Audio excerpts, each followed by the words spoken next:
Eto, sabi ni Prop Malo, Tikia.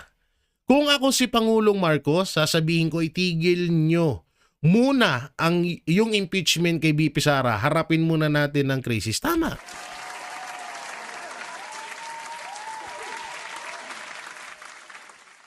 Marami ako napapanood ng mga vlogger na mga tulongges na sinasabi nila na ayaw nyo lang pag-usapan yung impeachment, nililihis nyo. What?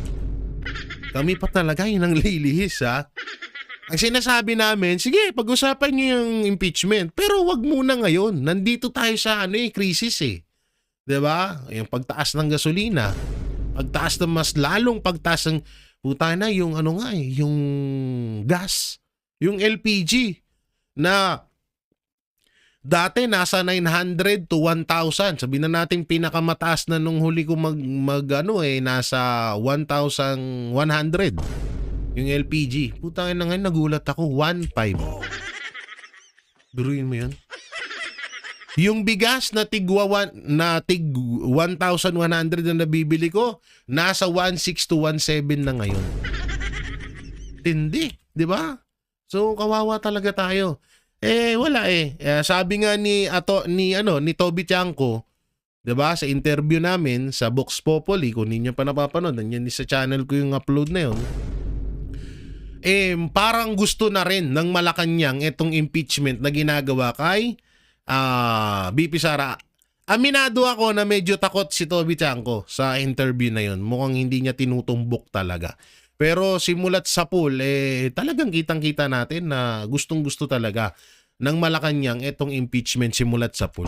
Gustong-gusto talaga nilang mawala si BP Sara, gusto nilang ma-impeach, gusto nilang mawala sa kanilang, kasi malaking tinik sa lalamunan si Vice President Sara Duterte sa hangarin na kademonyuhan ng administrasyon. Kaya etong impeachment na yan, hindi titigil. So sobrang kapal ng mukha ng mga putang inang buhaya dyan sa Congress. Maniwala kayo dyan. Tapos may mga nababalitang tigpa 5 million kada hearing. Naku po. Maniwala kayo dyan kung ititigil yan. Kalokohan yan. Oo. Siyempre, sabi yung buta na, sayang yung siyempre, sa susunod na election, di na tayo mananalo. Binanata na natin yung mga Duterte. Kami na lang natin tong pera. Magpayaman na lang tayo dahil.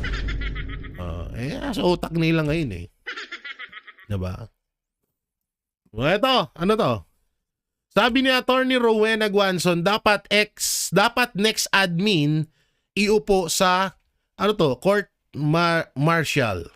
Ang lahat ng general na allegedly nakinabang sa mali-malitang nakawan sa gobyerno, sa ngalan ng salapi ay nagbulag-bulagan sila sa katiwalian na sila dapat ang unang nagpatigil sana.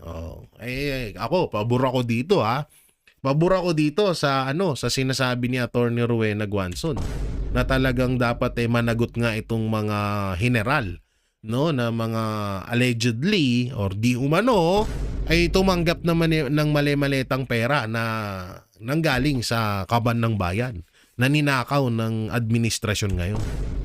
'Di ba? So talaga dapat alam naman, hindi na natin kailangan pangalanan kung sino-sino yung mga hinayupak na mga general na yan. Na mga hindi natin nilalahat ng mga general, disclaimer po. Hindi natin tinutumbok lahat. Itong opinion ko po ay para diyan sa mga hayop na mga general na mga imbis na sila yung unang kumilos, putay na, ewan ko na lang kalokohan na lang kung walang nakakapansin ng korupsyon ngayon. Sabihin nyo na naman, 125 million confidential pa ni BP Sara. Ulol! Na naman sasabihin nyo sa amin, ulol, hindi nyo na kami mabubulag dyan. Tsaka ito ang kinaganda sa mga Pilipino. Nung una siguro medyo nag-aalanganin, diba? Siyempre, magkakampi. Dati si Sara Duterte at Marcos biglang gumanon. Parang may narinig pa nga ako dati na palabas lang nila yan para sila na lang ang humawak daw sa posisyon. may narinig akong ganyan na yung una, yung bungad yung unang gulo.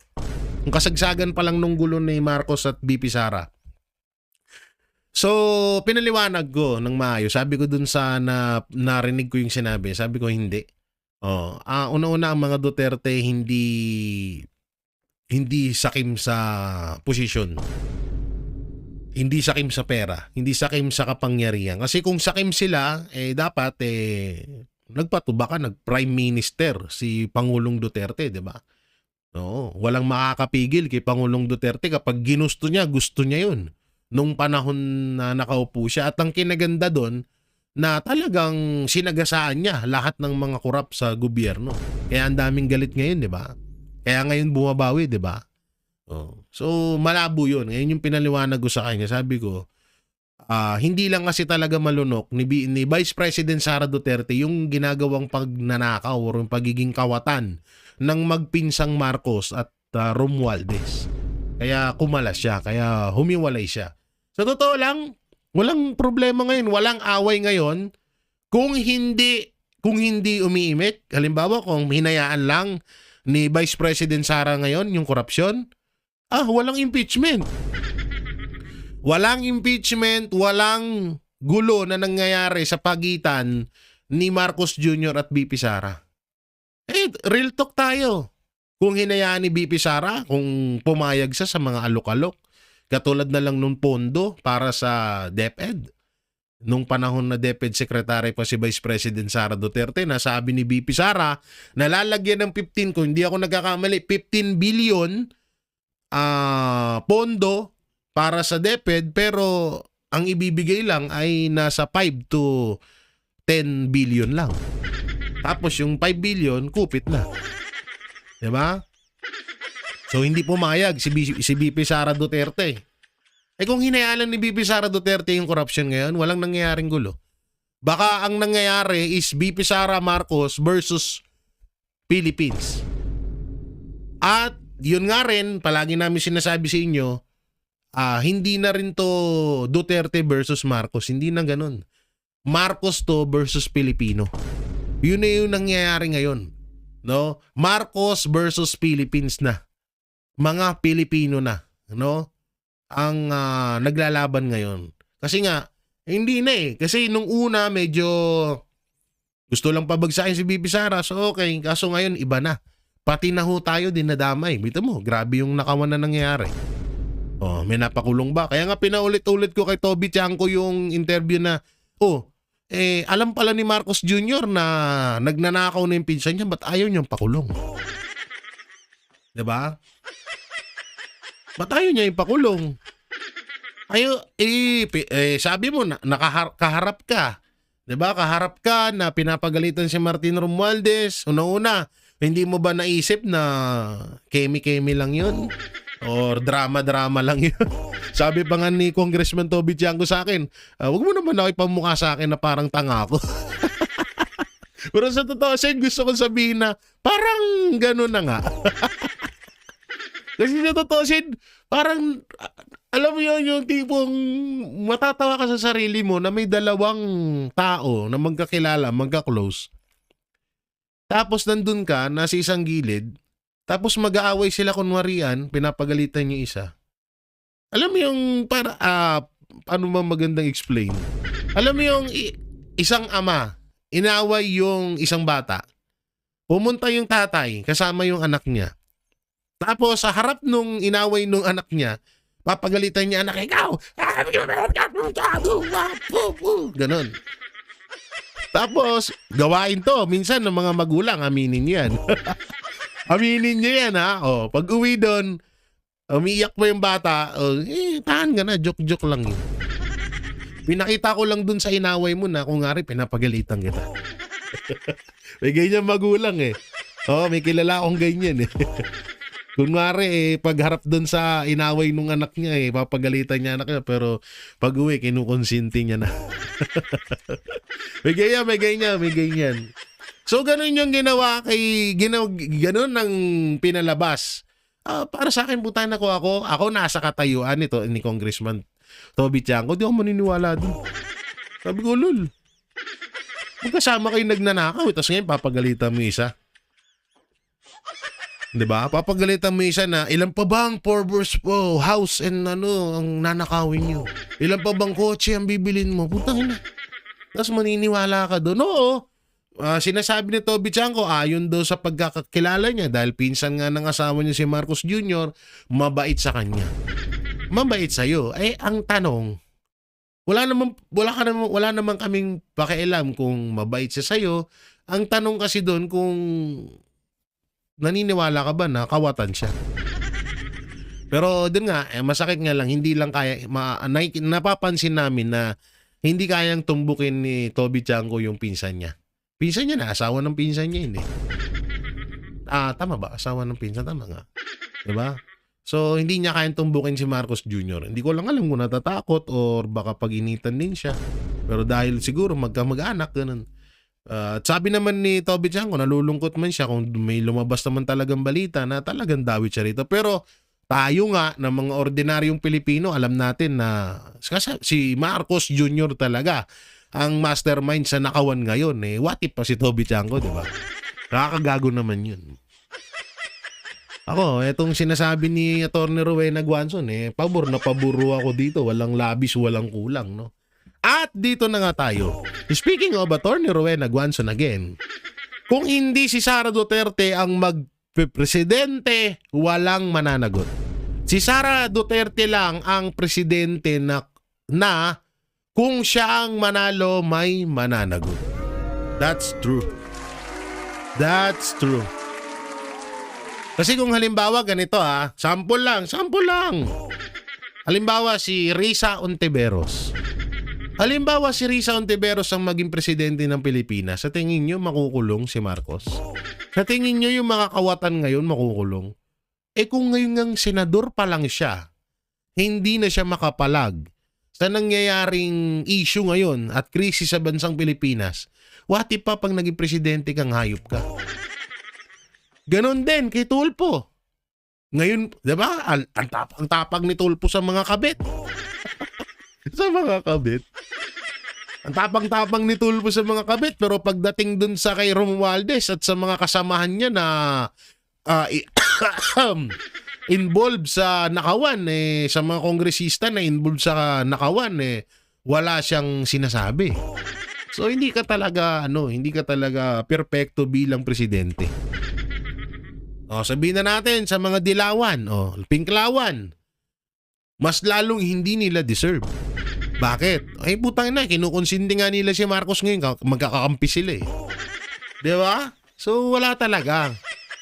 At iyan din naman ang isang dahilan kung bakit hinahadlangan at paulit-ulit na lang na tumatakbo ang mga usapin sa gobyerno sa impeachment laban kay Vice President Sara Duterte. Dahil nga pag nakaupo yan, paktay silang lahat.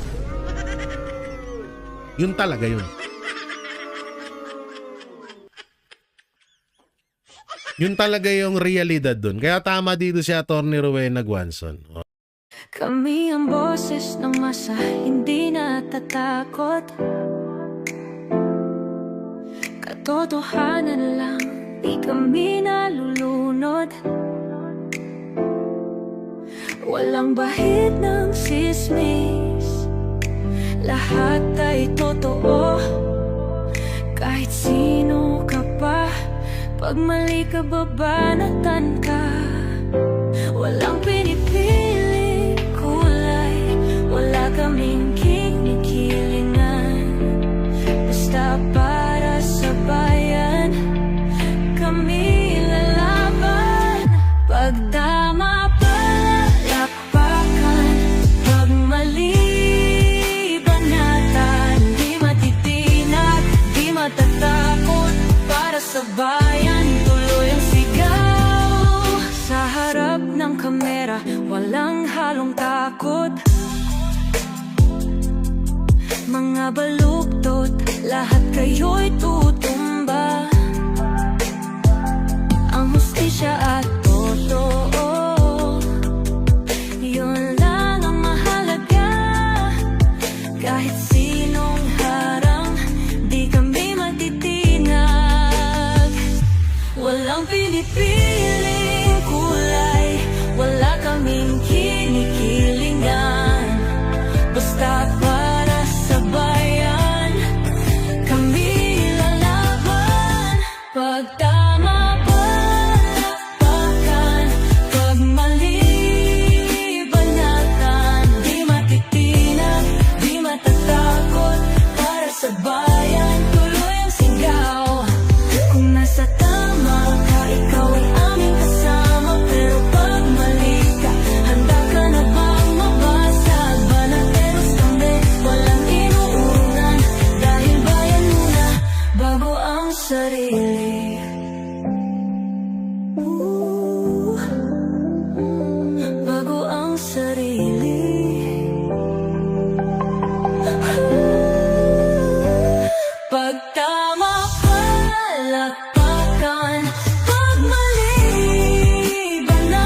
walang